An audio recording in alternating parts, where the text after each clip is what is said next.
indígenas matsés de la frontera entre Brasil y Perú elaboran enciclopedia de medicina tradicional. Y les recomendamos ampliamente la entrevista que les hemos preparado para esta ocasión. Bienvenidos una vez más a Horizonte Iberoamericano, el espacio informativo producido por el INSE. Acompáñanos los siguientes 15 minutos en los que les presentaremos mucha información acerca de la educación, la ciencia, la tecnología y la cultura en Iberoamérica. ¡Iniciamos! Los matsés, indígenas que habitan la frontera entre Brasil y Perú, elaboran una enciclopedia de medicina tradicional que refleja la sabiduría ancestral de ese pueblo, para tratar una amplia variedad de enfermedades. Estos son los detalles. Un libro de 500 páginas, escrito íntegramente en lengua indígena, en el que intervinieron los chamanes o curanderos mayores de la etnia matsé, compila todos sus conocimientos respecto a la medicina herbolaria, documentando las plantas y sus usos. Por su parte, los jóvenes fueron responsables de transcribir esos conocimientos y fotografiar las plantas. El libro no será compartido fuera de las comunidades matsés ni publicado en otros idiomas. Esta es una precaución también contra la biopiratería y la apropiación indebida de los conocimientos indígenas, subraya Christopher Herndon, presidente de la organización ACATE Conservación del Amazonas, que opera en la región y coordinó la publicación. Esta es la primera etapa de un proyecto más amplio cuyo objetivo es salvaguardar y enriquecer la medicina tradicional indígena. En la segunda etapa, que comenzó en 2014 y está en curso, los ancianos llevan a los jóvenes matsés a la selva para enseñarles sobre las plantas y capacitarlos en el tratamiento de pacientes. El tercer paso integrará las prácticas tradicionales a los sistemas de medicina occidental que operan en la remota región donde viven los matsés, con el fin de proporcionarles lo mejor de ambos sistemas de salud. Los jóvenes salvadoreños podrán estudiar a partir del año próximo la licenciatura en música, una nueva opción académica que abrirá el Ministerio de Educación del país, anunció el titular de dicha dependencia, Carlos Canjura, en un evento del programa Casa Abierta.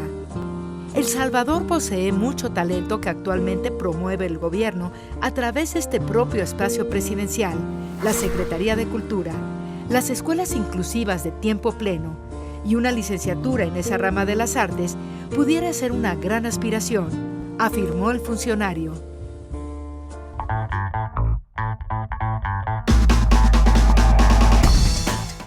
Hoy en Horizonte Iberoamericano nos visita el periodista y crítico de televisión Álvaro Cueva, quien es licenciado en Comunicaciones por el TEC de Monterrey. Ha escrito miles de artículos en diversos medios impresos desde 1987 y es autor de varios libros especializados. Como jurado, ha participado en eventos como el Festival y Mercado de la Telenovela en Iberoamérica, el Festival Pantalla de Cristal en México y el Festival de Video Universitario en Venezuela, además de que su presencia en los medios electrónicos es constante. Bienvenido, Álvaro, muchísimas gracias por acompañarnos. ¿Cómo estás? Feliz de estar aquí contigo, Irma. Muchas gracias, es un honor, de veras. No, gracias a ti, de verdad. Oye, pues quisiera que me platicaras un poco sobre cómo es el papel actual de la televisión de la educación frente a las tecnologías de información y comunicación. Es decir, ¿se complementan, se contraponen? Mira, estamos en un momento muy especial de la historia de la comunicación en el mundo. Obviamente, todo lo que tiene que ver con tecnología, todo lo que tiene que ver con internet, redes sociales, tiene un peso bárbaro. Pero no debemos olvidar lo demás. ¿Por qué? Porque para bien o para mal, los medios tradicionales siguen siendo los más influyentes, los más poderosos, los de mayor penetración. Y cuando estamos hablando de algo con un valor pero tan grande como la educación, pues precisamente hacia ahí es a donde tenemos que ir. El caso de tecnologías, el caso de redes, el caso de internet, es un muy buen complemento. Y en algún momento será una pieza, clave. Hoy tenemos que jugar en equilibrio y hoy, sobre todo, tenemos que respetar, tenemos que participar en ambos lados. Sí, van de la mano, ¿no? Claro. Bueno, y de la diversidad de todos los géneros que existen de educación, ¿cuál crees que el que encaja más en el concepto de televisión educativa? Absolutamente todos los formatos que se utilizan en la televisión pueden y deben ser utilizados por la televisión educativa. Ojo con lo que estoy diciendo porque Hay personas que le tienen miedo a los reality shows, que le tienen miedo a los talk shows, a las telenovelas.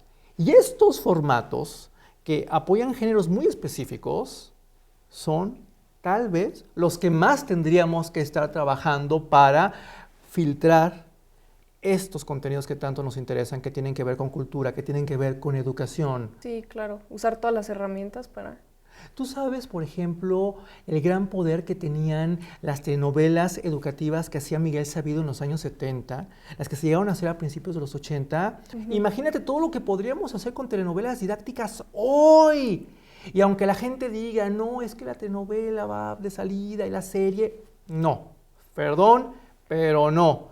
La telenovela sigue siendo la gran reina de la influencia en nuestro país y en muchos países del planeta. Yo quisiera que a esas alturas del siglo XXI retomáramos eso, pero además con los beneficios que tenemos hoy, porque hoy producir es más barato, porque hoy tenemos otras tecnologías. Está más fácil, sí. Sí, y además hoy tenemos una libertad de expresión que no teníamos en los años 70. Y no hablo nada más de México, hablo de todo el mundo. Entonces podríamos conseguir cosas fabulosas. Más información, más todo, claro, sí. Y me encanta que toques el tema de información porque yo creo que es algo que necesita toda la gente. Informarse desde cómo usar las tecnologías hasta para la educación, sí. Cómo cuidarse y cómo ser mejores seres humanos. Sí, bueno, te voy a cambiar tantito el tema. Claro, claro. ¿Cuáles son las diferencias entre los conceptos de televisión educativa que hay aquí en México respecto a todo el mundo? ¿Y cuáles son? Ya ves que se cambia el concepto, no sé si tengas algún ejemplo que nos pueda dar. Mira, he tenido el privilegio de viajar a diferentes festivales y a diferentes encuentros donde hay investigadores de todas partes del mundo y, por supuesto, intercambiamos opiniones. Yo participo desde una perspectiva muy peculiar porque yo soy crítico de televisión. Sí. Entonces, digamos que yo les llevo un complemento a lo que ellos hacen y el resultado es muy interesante. ¿Qué ocurre? En todas partes del planeta la educación es prioridad. Pero nosotros, y hablo de América Latina, y hablo como ya muy específicamente de México, nos quedamos como en una realidad distinta. ¿Por qué?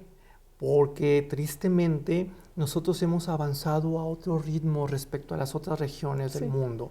Entonces, cuando hablas de educación en México, tal vez hablas de cosas que no necesariamente son las que se manejan hoy en Corea, que no necesariamente son las que se manejan hoy en Europa del Este. Y ahí es donde tenemos que empezar a preocuparnos, porque tenemos que esforzarnos más para ponernos al día. Sí, claro. Finalmente es educación, finalmente es una invitación al progreso, pero sí tenemos que comenzar a variar el menú, sí tenemos que actualizarnos si al final queremos llegar todos al mismo punto. En otros países, la televisión educativa tiene un peso grande dentro de la sociedad. Sí. ¿A qué me refiero? A que hay contribuyentes que pagan impuestos por televisión educativa. A que hay grandes empresas públicas como BBC que generan contenidos que no le piden nada a los de HBO o a los de AMC o a los de Showtime en calidad y en éxito económico, que finalmente son empresas, y llamémosle empresas entre comillas, educativas, culturales. ¿Y dónde están las nuestras? ¿Y dónde están nuestras producciones tipo BBC? Y estoy hablando como que de casos muy concretos, porque si te vas a Asia, por ejemplo, te puedes encontrar en Seúl cosas insólitas para nosotros, como que los medios educativos le dan dinero a los medios privados para que hagan música pop. Sí, no, cosa que aquí no sucede, ¿verdad? ¿Y por qué música pop? Porque con la música pop tú le llegas a más gente y obviamente lo que a todos nos interesa en educación y cultura es llegar a más gente, ¿no? ¿Qué valores de producción resaltarías de la televisión educativa aquí en México y Latinoamérica? Yo admiro mucho a la gente que trabaja en televisión educativa en México y en general en toda América Latina porque son guerreros. Sí.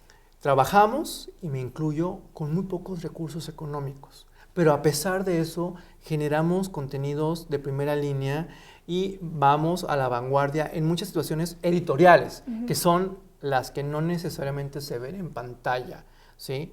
Son las que están ahí, pero que a lo mejor no se traducen en una escenografía bonita, en una cámara robótica que da vueltas en el aire, que está controlada por hélices que tú estás moviendo desde no sé dónde. Pues no, ¿verdad? No tenemos eso, pero tenemos gente educada, preparada, de la mejor, que ahí está todo el tiempo, y ese es un valor que no encuentras en ninguna otra parte, ¿eh?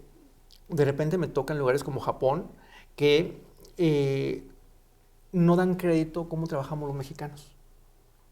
Porque aquí, o sea, vamos a decirnos la verdad. Sí. Si tú tienes que dejar de comer porque tienes que continuar con el programa, pues dejas de comer, no pasa nada. Y te quedas sin dormir. No, allá, pero ¿cómo vas a hacer eso? Así corte, no, ¿cómo? ¿Sí? Sí. Y es una cuestión cultural y es Muy una distinta. cuestión que habla desde nosotros muy bien de nuestras ganas de hacer, de nuestras ganas de avanzar. El esfuerzo, ¿no? Más que nada. Y en el resto del mundo lo que más vale es la gente. Entonces, estamos bien. Yo creo que lo que tiene que medir a la televisión educativa en el futuro es lo mismo que mide hoy a la televisión privada. El éxito traducido en audiencias. Tu programa en televisión educativa tiene que tener la misma audiencia que el noticiario más importante de la cadena nacional privada más vigorosa. Solo así vamos a decir, ándale, estamos bien, estamos de igual a igual, ¿sí? Y tenemos que llegar a ese punto, ¿eh? Es fabuloso cuando tú viajas y escuchas a los franceses, Hablar de pero te dicen así, mi televisión. Entonces tú la comienzas a analizar y dices, es que es muy distinta, y ellos te empiezan a dar argumentos, y es como un orgullo patrio, una cosa tan hermosa.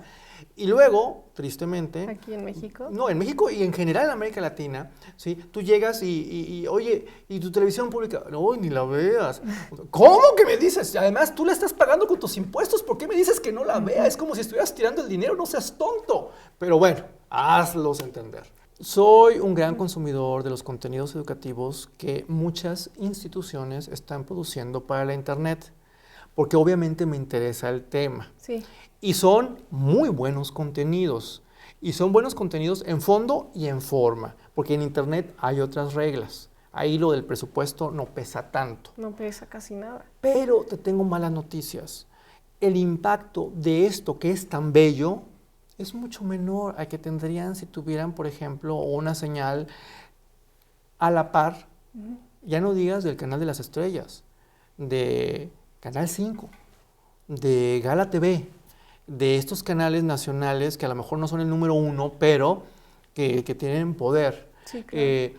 Porque, pues sí, en Internet muy lindos, o sea, ciertos grupos lo ven, pero la tele abierta llega a todas partes. Por lo menos en mi generación la gente prefiere 1000 veces verlo en una tele, que es para eso, que en Internet, que se traba, que, bueno. Qué entonces interesante creo que me sí. lo digas, porque hay una especie como de pose, Sí. donde ahora la gente te dice, no, es que yo todo lo veo en Internet o en un sistema como Netflix o Claro Video o Veo. Pues qué bueno, ¿verdad? Porque tú Sí. eres una persona que puede pagar eso y que tiene acceso a una señal lo suficientemente poderosa para que las transmisiones no se interrumpan y porque además sabes consumir eso y todo. Pero tú eres punto y aparte. Tú eres un privilegiado económico, educativo y social. El resto de la población no. Y negarle la educación al resto de la población Sí. está como feo, ¿eh? Sí, está feo. Entonces, hagamos Internet, triunfemos en Internet, pero luchemos por triunfar acá también. Sí, en las dos, pero más que nada acá, claro. ¿Algo más que desees agregar para nuestro público de Horizonte Iberoamericano? Sí, yo primero que nada quiero felicitarlos por estar aquí, por sintonizar esto, preocuparse por esta clase de contenidos, porque eso se tiene que hacer. Es de veras para mí muy, muy grato. Pero también hay una cosa que yo quiero pedirles. Ayudemos a los medios educativos, ayudemos a los medios culturales. Sí. ¿Cómo? Haciéndoles ruido. No nos cuesta nada. Cuando estamos en Twitter, cuando estamos en Facebook, recomendar un programa de televisión de estos, poner un link con la página de Internet que tiene tal concepto, no nos cuesta nada. Y al final, todos vamos a salir ganando. Bueno, Álvaro, muchísimas gracias por acompañarnos, de verdad. Estuvo muy interesante la plática y vamos a seguir tus consejos. Muchísimas gracias. Ha llegado el momento de despedirnos de Horizonte Iberoamericano. Muchísimas gracias por su compañía. Esperamos que nos sigan en las redes sociales que aparecen en su pantalla y que nos escriban al correo horizonteiberoamericano@ilce.edu.mx. Su opinión es muy importante para nosotros. Se despiden de ustedes Irma Cervantes y Carlos Bischoff. Hasta la próxima.